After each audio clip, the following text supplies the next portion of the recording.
भूमिका त्रिवेदी नाम है आपका? जी सर। कहाँ से हैं? जैसे मैं बालोतरा बाड़मेर से हूँ। बालोतरा से। 10th कब किया आपने? फिर 2011 में। कहाँ से की? सर आदर्श विद्या मंदिर बालोतरा। आदर्श। भूमिका त्रिवेदी, ये त्रिवेदी क्या चीज़ है? सर त्रिवेदी अभी तो जैसे पीढ़ियों से चली आ रही एक पहचान या सरनेम के रूप में है, लेकिन सर प्राचीन काल में 3 वेदों के ज्ञाता को त्रिवेदी कहा जाता था। कौन से 3 वेद? सर कोई से भी 3 वेद, जैसे 4 वेदों में से जैसे भी 3 वेदों की जानकारी हो वो त्रिवेदी कहलाता था। वेद कितने हैं? 4। अच्छा, कौन कौन से हैं? सर ऋग्वेद, यजुर्वेद, सामवेद और अथर्ववेद। सामवेद में क्या है?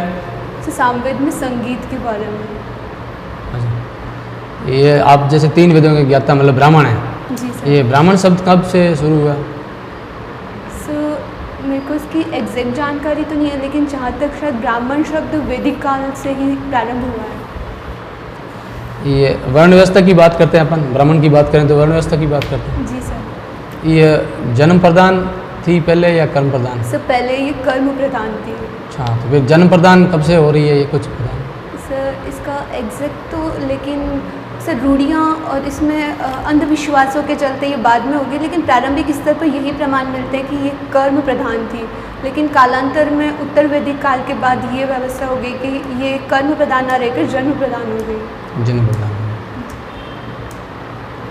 आप त्रिवेदी हैं, तो राजस्थान में तो त्रिवेदी है नहीं। आप मूल ओरिजिनेट कहाँ से हैं? मैम भीनमाल से। भीनमाल से हैं? जी जी, जैसे हमारे पूर्वजों की और श्रीमाली ब्राह्मण है हम, तो भीनमाल से श्रीमाल वहाँ से माना गया है। वहाँ से प्रसिद्ध कोई इतिहासकार या विद्वान जिसे अपन कह सकते हैं? कोई विदेशी यात्री आया था क्या भीनमाल में? भीनमाल में सर जहाँ तक मैं याद कर पा रही हूँ, इट्स प्राचीन काल में कोई महान इंटरनेशनल पर्सनालिटी विदेशी यात्री? जैसे यहाँ का अगर लोकल सर ने जैसे पूछा तो शायद भीनमाल से महाकवि माघ का संबंध है। ओके। और माघ का क्या योगदान, क्या लिखा माघ ने? सर महाकवि माघ ने शिशुपाल वध की रचना की थी। किसके राज दरबार को सुशोभित करते थे ये माघ? सॉरी सर, मेरे को इसकी जानकारी नहीं। आपका बीए में सब्जेक्ट रहा है इकोनॉमिक्स। जी सर। इकोनॉमिक्स के परिप्रेक्ष्य में वर्तमान की जो स्थितियाँ हैं, कोई ऐसा क्रिटिकल इश्यू है जो भारत के सामने समस्या के रूप में खड़ा है? जी सर, एक तो बेरोज़गारी की समस्या, जैसे हम देखें तो पिछले 4 दशकों में सबसे सर्वाधिक स्तर पर है। दूसरा सर ये है कि जो हमारी ग्रोथ रेट है वो माइनस में जा रही है, -23.9%। तो ये एक विशद समस्या के रूप में है। इसमें रीजन क्या, कोरोना के अलावा कोई रीजन है क्या? सर कोरोना के अलावा अगर हम देखें तो वैसे प्रारंभ मतलब इससे पहले भी ये समस्या चल रही थी कि हमारी ग्रोथ रेट लगातार गिर रही थी। जिसमें लगातार गिर रही है अपनी ग्रोथ रेट? सर पिछले कुछ समय से अगर हम देखें ना तो इसमें गिरावट आ रही है। और सर इसका रीज़न जैसे एक तो रियलिस्टिक सेक्टर में भी इतना ग्रोथ नहीं हो पा रहा है, और सर ऑटोमोबाइल सेक्टर में भी उतनी ग्रोथ नहीं थी, तो जिसके कारण हमारी नहीं, क्यों नहीं हो रहा है? बात तो ये है कि भाई नहीं हो रहा है, इसीलिए तो जीडीपी डाउन हो रहा है ना। जी सर। तो क्यों नहीं हो रहा है? सर मैं इसका एक कारण तो ये मान सकती हूँ कि जो हमारी पॉलिसी है, जो निवेश की वगैरह नीतियाँ उतनी अनुरूप नहीं है, अंतर्राष्ट्रीय मानकों के अनुरूप भी अगर हम देखें तो वो नहीं है, जिसमें हमारे यहाँ निवेश भी नहीं है, और इतनी एफडीआई और एफपीआई जो आनी चाहिए वो भी पर्याप्त स्तर पर नहीं आ पा रही है। तो क्या आप सेंट्रल सरकार को इकोनॉमिक क्षेत्र में फ्लॉप मानते हैं? सर फ्लॉप नहीं कह सकते हैं, लेकिन कई ऐसे अंतर्राष्ट्रीय घटनाक्रम भी रहे हैं, तो कौन सा? मैं यही तो कहना चाह रहा हूँ कि ऐसी कौन से इंटरनेशनल इश्यू है जो भारतीय अर्थव्यवस्था को प्रभावित करता है, वो बताइए। जैसे सर आर्थिक मंदी का जो दौर रहा है, और क्रूड ऑयल की प्राइस में जो उतार चढ़ाव देखा गया है। नहीं, वो तो क्रूड ऑयल में तो डाउन हो रहे हैं, तो डाउन हो रहे हैं तो भारत को तो फायदा है, क्योंकि भारत तो सबसे ज़्यादा बड़ा आयातक है, तो ये तो भारत के लिए पॉजिटिव बढ़ना चाहिए था ग्रोथ रेट तो, लेकिन डाउन हो रहा है। ऐसा कोई और इशू? चलो, जीडीपी किस में नापते हैं? मात्रक क्या है जीडीपी का? रुपये में मापते हैं या जीडीपी का मात्रक? जब जीडीपी लिखते हैं ना, तो इस तरह से हर इंटरनेशनल स्तर पर सारे देश अपनी जीडीपी किस में व्यक्त करते हैं? से डॉलर में। डॉलर में क्यों करते हैं, रुपये में क्यों नहीं करते, या रियाल में क्यों नहीं करते? डॉलर को एक अंतर्राष्ट्रीय मुद्रा के रूप में इंगित किया गया है, तो उसके अनुरूप एक सार्वभौमिक स्तर पर, इससे अगर हम अपनी अर्थव्यवस्था को किसी अन्य देश की अर्थव्यवस्था के साथ तुलना भी करना चाहें तो एक समान मानक स्थापित हो सकता है सभी मैं ये कह रहा हूँ कि भी इंटरनेशनल मुद्रा डॉलर है, तो रुपया क्यों नहीं हो सकती? क्या अपन रुपये को बना सकते हैं इंटरनेशनल? सर रुपया इतना मजबूत नहीं है अंतर्राष्ट्रीय स्तर पर। मजबूती के लिए क्या चाहिए? सर मजबूती के लिए सर एक जैसे फॉरेक्स रिजर्व वगैरह होना चाहिए, जिसके माध्यम से हम हमारे रुपये को मजबूत बना सकें। और इसके अतिरिक्त सर इकोनॉमी काफ़ी बूस्ट होनी चाहिए, जैसे अमेरिका एक महाशक्ति के रूप में आर्थिक क्षेत्र में भी है, तो उसी के चलते डॉलर को भी एक रिजर्व किस में रखा जाता है? अपना फॉरेक्स है सर। सर फॉरेक्स रिजर्व एक तो गोल्ड में रखा जाता है और इंटरनेशनल करेंसी में रखा जाता है, SDR में रखा। अब आपने गोल्ड में कहा, भारत सोने की चिड़िया है। जी सर। फिर सोने की तो कमी नहीं थी, फिर भारतीय रुपया क्यों नहीं? तो अमेरिका के पास क्यों पहुंच गया सोना? सर ये भारत को सोने की चिड़िया एक प्राचीन काल में कहा जाता था, अगर वर्तमान संदर्भ में देखें तो ये स्थिति नहीं है। बताइए, वर्तमान में हमारी सरकार ने कोविड की जो आर्थिक स्थिति डाउन हो रही है उसको बूस्ट करने के लिए एक अभियान चलाया है। जी सर, आत्मनिर्भर भारत अभियान। आत्मनिर्भर भारत जो अभियान है उसका आधार स्तंभ है कुछ? जी सर। कितने हैं? सर इसमें 5 आधार स्तंभ 5, हैं। कुछ 2 नाम 3 नाम जैसे इंफ्रास्ट्रक्चर, इकोनॉमी, सर इसके 5 थे, मैंने पढ़ा लेकिन अब मैं रिकॉल नहीं कर पाई। तो वर्तमान आपने जब भी बताया कि -23% की स्थिति हो गई, जी ठीक है, तो क्या देश में वित्तीय आपात लगा देना चाहिए? नहीं सर, इस स्थिति में हमें वित्तीय आपात लगाने की आवश्यकता नहीं है, क्योंकि ये केवल हमारे देश के समक्ष ही नहीं है, ये पूरे समूचे विश्व के जगत, मतलब ये कोरोना के कारण ये एक समस्या आई है। और ये कहा जा रहा है कि जल्द ही जैसे मांग और उत्पादन बढ़ेगा तो इस समस्या से हम उभर जाएंगे। तो ऐसी स्थिति नहीं है कि हम आपातकाल लगा लें। यदि आपको इकोनॉमिक्स आपके सब्जेक्ट आर्थिक, तो प्रधानमंत्री का आर्थिक सलाहकार नियुक्त कर दिया जाए आपको, जी सर। तो आप प्रथम 3 सुझाव क्या देंगे जिसके इस इकोनॉमी को बूस्ट मिल सकते हैं? भारत अभियान तो चल ही रहा है सरकार इकोनॉमी को। सर पहला तो मेरा ये रहेगा कि मैं मांग को बढ़ाऊं। इसको मांग बढ़ोगे डायरेक्ट ही? जी सर, उत्पादन ऐसा मांग होगी तो हमारा प्रोडक्शन भी बढ़ेगा, क्योंकि अगर मांग ही नहीं हुई तो हमारा मांग तो क्रय शक्ति बढ़ेगी तभी बढ़ेगी, आप कैसे बढ़ाओगे? नहीं, सलाह क्या देंगे आप? प्रधानमंत्री जो क्या कहेंगे कि भी आप ये करो तब वो हो जाएगा, मांग बढ़ने का क्या, कैसे बढ़ोगे मांग? सर जैसे हम ये कर सकते हैं कि जो प्राथमिक क्षेत्र है उन पे फोकस किया जाए, जो विनिर्माण क्षेत्र है उस पे किया जाए, ताकि हमारी बेरोजगारी की समस्या कम होगी, लोगों के पास रोजगार होगा तो डेफिनेटली जो मतलब मांग भी बढ़ जाएगी, तो एक पूरा सर्कल के रूप में होगा। इसका मतलब वही अपन ग्रामीण संस्कृति की और प्राचीन भारतीय संस्कृति की ओर चले जाना चाहिए? सर ग्रामीण संस्कृति की ओर तो नहीं, लेकिन जो हमारा प्राइमरी सेक्टर है, हमारी एक लार्ज पॉपुलेशन इसी सेक्टर में है, तो हमको अगर हम इसको बढ़ाते हैं तो हम भारत के काफ़ी बड़े हिस्से को कवर कर पाएंगे और अधिकतर लोगों तक रोजगार। ऐसी कौन सी संस्थाएं हमारे यहाँ पे जो घरेलू या छोटे उद्योग है उनको लोन या ऋण देने के लिए बनाई गई है?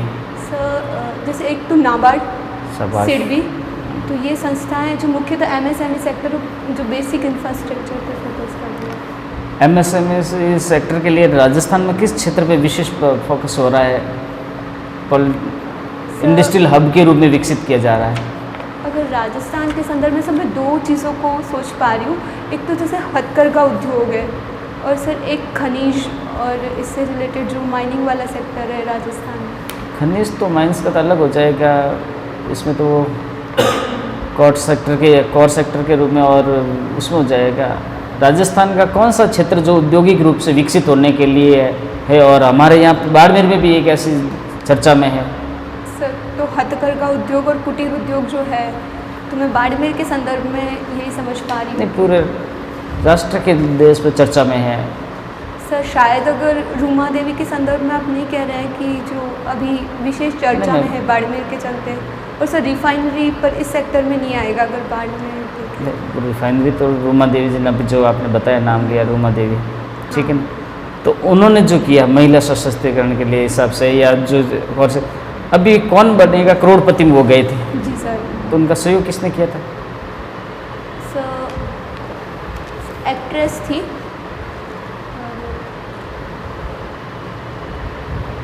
सर मैं उनका नाम नहीं लिख पाई। नाम याद नहीं या लेना नहीं चाहते ड्रग्स की वजह से? नहीं सर ऐसी बात नहीं है, लेकिन मैं को उनकी पिक्चर्स आ रही है लेकिन नाम नहीं चलो याद आ कोई बात नहीं।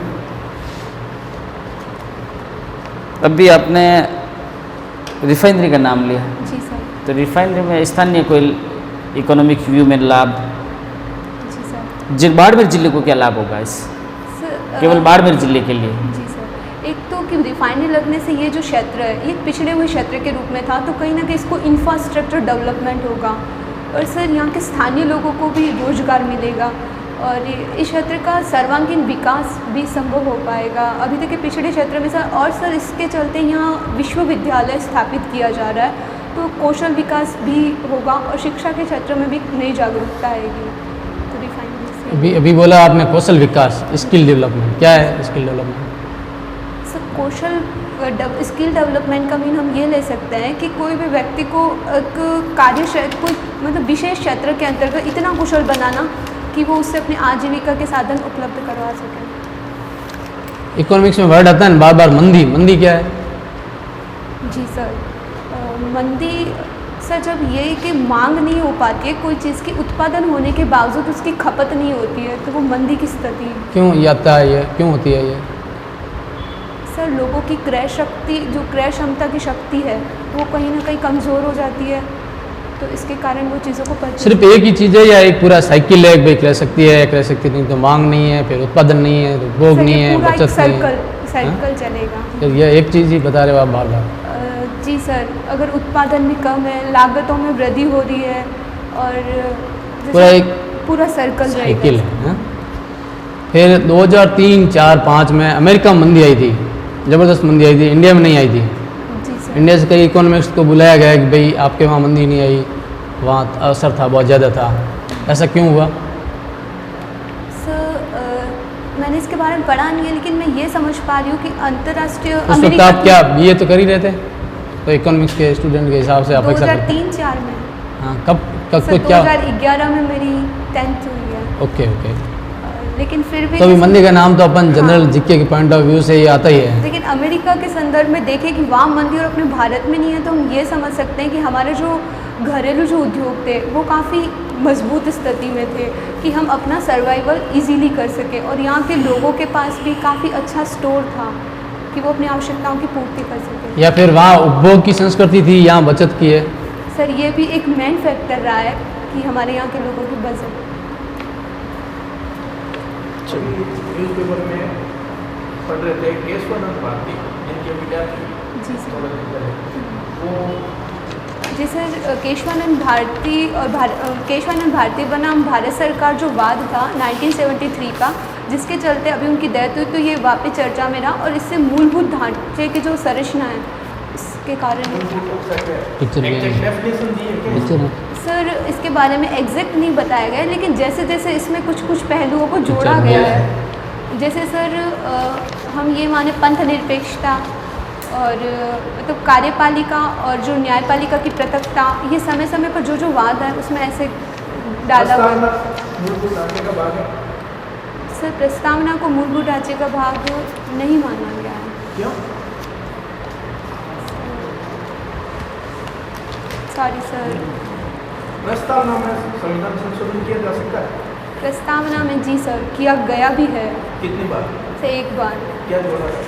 सर इसमें 3 शब्द जोड़े गए थे, अखंडता, पंथ निरपेक्षता और समाजवाद, 42वें संविधान संशोधन। अपन एक पढ़ते हैं पॉलिटी में न्यायिक पुनर्विचार। जी सर। क्या होता है न्यायिक पुनर्विचार? सर जैसे जो हमारी न्याय व्यवस्था है, न्यायालयों के द्वारा दिए गए अपने निर्णयों का स्वयं पुनः समीक्षा करना। ये सॉरी सर, न्यायिक पुनरावलोकन का ये मीन होता है कि जो हमारी कार्यपालिकाओं के द्वारा वगैरह जो निर्णय दिया गया है, न्यायपालिका अगर उसे जनहित के विरुद्ध मानती है तो वो उसका एक बार पुनर्वलोकन कर सकती है। तो फिर न्यायिक सक्रियता क्या होती है? न्यायिक सक्रियता जी सर, जैसे जो न्यायिक सक्रियता यही होती है कि जो डिसीज़न हमारी कार्यपालिका विधायिका के द्वारा दिए गए हैं उसे अगर हमारी न्यायपालिका जनहित के विरुद्ध मानती है। तो सेम ही बात है। जो जी। न्यायिक पुनर्विचार मेरे को भी ये लग रहा है कि इसमें क्लियर नहीं हुआ। एक्चुअली पता नहीं है। Sorry sir. चलो आपके इंग्लिश लिटरेचर रहा है, जी सर। तो इंग्लिश के अच्छे लेखक राइटर जिसे अपन नॉवलिस्ट आप प्रभावित हैं जिससे? जी सर। बता सकते हैं नाम? हाँ सर, अगर मैं वेस्टर्न कल्चर में देखूँ तो मेरे को शेक्सपियर ज़्यादा पसंद है, और इंडियन में एक तो टोरू दत्त, रविंद्रनाथ टैगोर। अच्छा, इसमें शेक्सपियर का सबसे अच्छा कौन सा उपन्यास लगता है आपको, नॉवल कौन सा अच्छा? सर मैंने ज़्यादा तो नहीं, लेकिन जो मेरे सिलेबस में थे उसमें से मेरे को, एक कैंटरबरी टेल्स करके एक नॉवल है। सॉरी सर मैंने ये नहीं पढ़ा, किसका? मैंने इनको ओनली अपने ग्रेजुएशन सब्जेक्ट के। नहीं, इनका नहीं है, ये चौसर का है, अच्छा। इनका नहीं है। चलो एक चीज़ बताओ, जैसे साहित्य में, हिंदी साहित्य में जो तो वो इनके जो लिखे हुए सुखांत है या दुखांत है? सर अगर हम स्पेसिफिक शेक्सपियर की बात करें तो दोनों हैं उनके, जो दो कॉमेडी भी है और ट्रेजेडी भी है, दोनों को उन्होंने साथ- ट्रेजेडी वाले कोई दो नाम बता दो। सर मैकबेथ और रोमियो और जूलियट। दोनों दुखांत है? जी सर। श्योर? जी सर। इस पर कोई मूवी वगैरह बनी बॉलीवुड की? जी सर, जैसे हेमलेट पे बनी थी हैदर मूवी, और सर रोमियो और जूलियट भी बनी है, लेकिन मेरे को इनका नाम एग्जैक्ट नहीं पता है। महिला सशक्तिकरण क्या है? सर महिला सशक्तिकरण का मतलब होता है कि महिलाओं को सामाजिक, आर्थिक, राजनीतिक सभी प्रकार के अधिकार दिए जाना और उन्हें अधिक सशक्त बनाना। अभी क्या स्थिति है, आप क्या देखते हैं महिला सशक्तिकरण? जी सर, कुछ क्षेत्रों में तो काफ़ी अच्छी स्थिति है, लेकिन कुछ क्षेत्रों में अभी भी ये कमज़ोर है। जैसे? सर जैसे अगर हम राजनीतिक रूप में ही देखें तो जो महिलाओं को जैसे जो रिजर्वेशन दिया जाना चाहिए वो अभी तक संसद में अभी वो बिल पारित नहीं हुआ है, तो वो उतना सशक्त नहीं है। और हमारी जो स्थानीय स्वशासन की जो व्यवस्था है उनमें भी महिलाएं इतने बढ़ चढ़ कर भाग नहीं ले पा रही है। आर्थिक रूप में भी वो उतना सशक्त नहीं है पुरुषों की अपेक्षा, तो हर क्षेत्र में हम देखें तो कहीं पिछड़ी हुई है। कितना टाइम पे चल? क्या सुझाव देंगे आप? सर जैसे मेरा फर्स्ट सुझाव तो यही रहेगा कि महिलाओं को अगर शिक्षा और अवसर दिए जाए तो वो किसी मामले में कम नहीं है। तो अगर हम उनको शिक्षा दें तो वो निश्चित रूप से ही आगे बढ़ेंगी। मैं महिलाओं की शिक्षा से शुरुआत करना चाहूँगी। ठीक है, आपने कहा महिलाओं की शिक्षा से शुरुआत करनी चाहिए। क्या फैमिली सपोर्ट ज़रूरी नहीं है? शिक्षित महिला को जब तक फैमिली सपोर्ट नहीं होगा तो वो क्या आगे बढ़ पाएगी? नहीं मैम। अभी पूरे बाड़मेर डिस्ट्रिक्ट में केवल रूमा देवी का ही नाम आ रहा है कि गृह उद्योग में, या उन्होंने, तो मैं समझती हूँ कि प्रत्येक गांव या प्रत्येक उसमें महिला घरेलू ऐसे काम जानती हैं जो कि उनको बढ़ावा दिया जाए तो वो कर सकती हैं। तो फैमिली सपोर्ट, और जैसे आप एज ए SDM बनती हैं, या आप क्या करना चाहेंगे महिलाओं को आगे बढ़ाने के लिए? जैसे हम रूमा देवी से ही लें तो वास्तव में एक वो आइडल के रूप में जो आगे आई है, तो उनके माध्यम से वर्तमान में कहा जा रहा है कि वो 22,000 महिलाओं को प्रशिक्षण दे रही है। तो मैं एज ए SDM अपने क्षेत्र की उन महिलाओं को देखूंगी जो इस क्षेत्र को और आगे बढ़ावा दे सके, और उन्हें आगे लाने के लिए मैं अपने पर्सनल लेवल पे भी उन्हें सपोर्ट करूँगी। ऐसा तो क्या करना चाहेंगे पर्सनल लेवल पे? जैसे मैम मैं उनको स्वयं जाके उनसे मिलूं, और उनके जो भी एग्जीबिशन वगैरह हम करवाएं तो उसमें हमारा भी सपोर्ट रहे, जिससे वो आगे आ सके। और भी जो फैक्टर है, अगर उनके पारिवारिक जो दबाव वगैरह है तो उनसे मिलकर भी उसे दूर करें, और निश्चित रूप से जब हम प्रशासन में होंगे तो लोगों का हमको सपोर्ट भी मिलेगा। आप खुद ही मिलेंगी महिलाओं से या फिर पटवारी को बोल सकती हैं, या जैसे मैं अधीनस्थों के माध्यम से भी, क्योंकि हाँ, आप कार्य कब की मिलेंगी? व्यवस्था के, हाँ आप पर्सनली तो सबसे मिल नहीं सकती हैं, जी मैम, तो आपको एक ग्रुप बनाना होगा, टीम वर्क इसमें एक वो main टीम चीज़ वर्क है। जो कह सकते हैं। चलो, अभी एक शिक्षक संघ किसी घटना को लेकर के विरोध कर रहे हैं, जी सर। क्या है घटना? जी सर, अभी यहाँ संभागीय आयुक्त जो हमारे हैं उनके द्वारा एक जो पाली जिले की जो महिला शिक्षिका है उनके, और मतलब वो जांच के दौरान जो घटनाक्रम हुआ, वीडियो वायरल हुआ, जिसके चलते ये मुद्दा भी विवाद में इसमें आपको गलत क्या लगा है? एक प्रशासनिक अधिकारी के नाते, मान लीजिए आप एक उपखंड अधिकारी है और आप भी उस जगह पे जाते, श्रृंगार ही जाते, जी सर। ठीक है ना, और आपको ये ऐसा लगता है, आप क्या एक्शन लेते हैं? जी सर, फर्स्ट थिंग तो कि एक प्रशासनिक अधिकारी का अपने कर्तव्य है तो उसको जाना चाहिए और जांचना भी चाहिए, लेकिन सर सार्वजनिक रूप से अगर इस प्रकार का जो वीडियो वायरल होता है तो वो भी गलत है। आप पर्सनली उनसे कह सकते हो, जो कमियां हैं आपको बताना आपका कर्तव्य है, लेकिन किसी के एक मतलब पूरा सार्वजनिक रूप से ये जो वायरल हो रहा है, मैं इसको सही नहीं मानती। ये आप समझते, एक मारवाड़ी कहावत है, जंगल में मोर नाचा किसने देखा? जी सर। तो यदि वो प्रशासनिक संभाग स्तर के एक जगह पे जाएंगे और उसकी घटनाक्रम को लोग, तभी तो दूसरों को पता चलेगा, नहीं तो वायरल नहीं किया तो सब फिर सोशल मीडिया किस लिए? क्या ये वायरल करना गलत है? वायरल नहीं करना चाहिए था, तभी वायरल तो किया, तभी तो सभी को पता चला कि हमें जाएंगे। वो हर स्कूल तो जाके चेक नहीं कर सकते। गलत है तो कौन से एक्ट में गलत है ये बताओ? कि मतलब गलत क्यों है? सॉरी सर, मेरे को इसका एक्ट नहीं मालूम है, लेकिन जहाँ तक भी हम देखें तो अगर इसको पर्सनल लेवल पे ही सुलझाया जाता या उन्हें उनकी कमियां दिखाकर नेक्स्ट टाइम और आगामी स्तर पर भी उसमें सुधार के प्रयास करने को कहा जाता, या फिर नेक्स्ट टाइम अगर वो वापस वहाँ चेकिंग में आते और अगर सुधार मिलता तो सुधार के साथ अगर वो प्रस्तुत करते तो ज़्यादा बेटर होता कि हम यहाँ चेकिंग पे आए, इसके बाद हमारी कमियों के बाद ऐसा नहीं, जैसे आपने बताया कि वीडियो वायरल करना गलत था, तो क्या सभी ग्रुपों में उन्होंने भेजा? नहीं सर, इसमें हमारा पूरा सिस्टम ही एक हम कह सकते हैं। नहीं, जो पुतले जलाए गए, आज देखा शेखावटी के अंदर, सीकर के अंदर शेखावटी शिक्षक संघ ने समित शर्मा के पुतला बनाया और उस पर जूते मारे और फिर उसको आग लगी क्या? और क्या ये आपको घटनाक्रम भी गलत है। एक शिक्षक समाज का आदर्श रूप में होता है, अगर उनको विरोध भी करना है तो एक वे में होना चाहिए जो निश्चित हो। ये इस प्रकार से पुतले जलाना जो आप कह रहे हैं तो उसको भी मैं गलत मानती। इसका मतलब तो ये हो गया कि भाई अब स्कूल जाएं नहीं जाएं, काम करें नहीं करें, आप भी जब जाएंगे तो आपके साथ भी ऐसा हो सकता है। जाएंगे तो कुछ कहना पड़ेगा। अब वीडियो तो जरूर नहीं आप बनाए, कोई भी तो बना सकता है।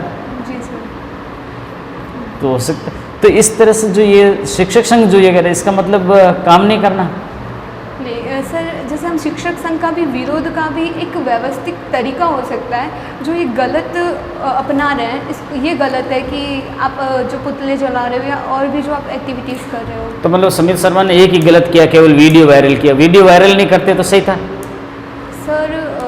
जैसे उनका जाना और उन्होंने जो भी रहा वहाँ का घटनाक्रम, वो निश्चित रूप से सही था, क्योंकि एक प्रशासनिक अधिकारी का कर्तव्य होता है। अगर वो विद्यालयों में जाके चेकिंग ना करे तो भी वो कहीं ना कहीं अपने कर्तव्यों के विरुद्ध होता है, क्योंकि उसका कार्य होता है। लेकिन सर मेन चीज़ अभी यही हो रहा है, आगे भी प्रशासनिक अधिकारियों ने स्कूलों को चेक किया है। आप बालोतरा SDO हो, ठीक है ना, और शिक्षक संघ ऐसे ही पुतला जला रहे हैं, क्या एक्शन लेंगे आप? RPS के होने के नाते आप पुलिस अधिकारी हैं वहाँ पे, और ये पुतला जला जूते मारने का कर रहे हैं, आप क्या करेंगे? सर इस स्थिति में मैं उनसे जाके मिलूंगी कि वास्तव में ये जो कार्य किया जा रहा है ये विधि विरुद्ध है, और वो शांति से अपना जो भी ज्ञापन वगैरह सौंपने वो सौंप सकते हैं। विरोध का भी एक शांतिपूर्ण तरीका अपनाया जा सकता है, लेकिन इस प्रकार के घटनाक्रम कहीं ना कहीं समाज में अव्यवस्था को तो जो सीकर में हुआ उनके शिक्षकों के विरुद्ध जिन्होंने ये किया है, मुकदमा दायर किया जाना चाहिए। सर जैसे अगर हम देखें तो लोगों को अभिव्यक्ति की स्वतंत्रता है कि वो अपनी बात को समक्ष रख सकते हैं, खुल के उसका विरोध कर सकते हैं, लेकिन सर ये जो गलत तरीके है, जूते मारे हैं उन्होंने, तो मुकदमा दायर करना चाहिए नहीं करना चाहिए? मतलब इतना कानून के बारे में जानकारी नहीं है कि इन मुद्दों को लेकर मुकदमा दायर हो सकता है या नहीं हो सकता। चलिए, एक मेरी और से प्रश्न, आप पुलिस अधिकारी हैं जी सर, और आपके क्षेत्र में आगजनी हो जाती है रात में, और आपने अपने अधीनस्थ, मान लीजिए पुलिस अधिकारी नहीं होकर आप SDO हैं, ठीक है, और मार्केट में आगजनी हो जाती है और आपने अधीनस्थ को सभी को मौके पे वहाँ भेज दिया, तुरंत देर रात की घटना है, और वहीं पे फिर कॉल आता है आपके पास कि आपके उपखंड क्षेत्र के सबसे अंतिम छोर, रिमोट एरिया जो क्रिटिकल एरिया है, वहाँ पे कोई गैंग रेप हो जाता है, ठीक है, और इशू विवाद की मतलब लड़ाई दंगे में भी स्थिति होगी क्योंकि ओपन हो गया, और वो दोनों महिला और आप महिला अधिकारी होने के नाते और महिला के साथ है, वहाँ पहुँचना आपका जरूरी है। अब जो ही आप वहाँ से रवाना होते हैं, ड्राइवर को आपने गाड़ी लगाने के लिए बाहर बोल दिया, तभी पीछे बच्चा रोने लग जाता है, और ड्राइवर जो ही सीढ़ी से उतरता है और गिर जाता है और उसका हाथ फ्रैक्चर हो जाता है। अब आप क्या करेंगे? इस स्थिति में मैं ये करूँगी कि मेरे उस क्षेत्र के जो अधीनस्थ कर्मचारी है, क्योंकि तुरंत एक तो वो डिस्ट्रिक्ट के अंतिम सोल पे मेरा वहाँ पहुँचना संभव नहीं हो पाएगा, जितना जल्दी वहाँ हो सके स्थिति को नहीं, वो तो आपने आगजनी में लगा दिया ना स्टाफ। अधीनस्थ मैंने पहले ही बताया वो आगजनी है, इसलिए आपने सभी को वहाँ भेज दिया, और आज विकराल रूप में है। जी सर, उनको तो आपने पहले वहाँ भेज दिया सर, लेकिन अधीनस्थ बड़ी आपके पास संख्या में होंगे तो, और चलो आपके अधीनस्थ कौन कौन होंगे? अधीनस्थ किसको मानोगे, आप किसको जी कहेंगे? सर, एसडीएम के रूप में अगर मैं हूँ तो तहसीलदार, उप तहसीलदार, वहाँ के पटवारी, वो मेरे अधीनस्थ वो हैं। तो आग लगी वहाँ पे होना जरूरी नहीं है क्या उनका? सर लेकिन जैसे और जिस जगह पे घटनाक्रम हुई है वो तो और भी क्रिटिकल है, महिला अत्याचार, वो तो मामला हो गया, तो वहाँ पे पटवारी तो चलेगा नहीं। तो सर अगर मैं एसडीओ हूँ तो मेरे अधीनस्थ जो पुलिस कर्मी है, जो डीवाईएसपी सर वगैरह, उनसे मैं अगर कहूँ तो उस क्षेत्र में मैं उनको भेज सकती हूँ। मतलब आप नहीं जाएंगे? सर जैसे अभी जो आपने परिस्थिति बताई, एक तो अंतिम सोर पे मतलब हैंड टू हैंड पहुंचना संभव नहीं है, सेकंड कि वो ड्राइवर, तो उसके लिए मेरे को या तो मैं खुद गाड़ी ड्राइव करूं या बच्चा भी रो रहा है। जी सर, उसके लिए जगह वो भी। जी सर, मैं ठीक ये है। मानती हूँ कि परिवार में और कोई ना कोई साथ में होगा तो उसकी जिम्मेदारी मैं उनको दे सकती हूँ, और फिर या तो मैं स्वयं पहुँचूँ या मेरा जो पुलिस कर्मी वगैरह या उनके नहीं, माध्यम- आपका फैक्ट व्यू बताओ, या नहीं? जी सर। कंफर्म क्या करेंगे? सर उस स्थिति में मैं यही करूँगी कि पुलिस कर्मियों को वहाँ भेजूँ और एक बार स्थिति को कंट्रोल में लाने की कोशिश करूँ।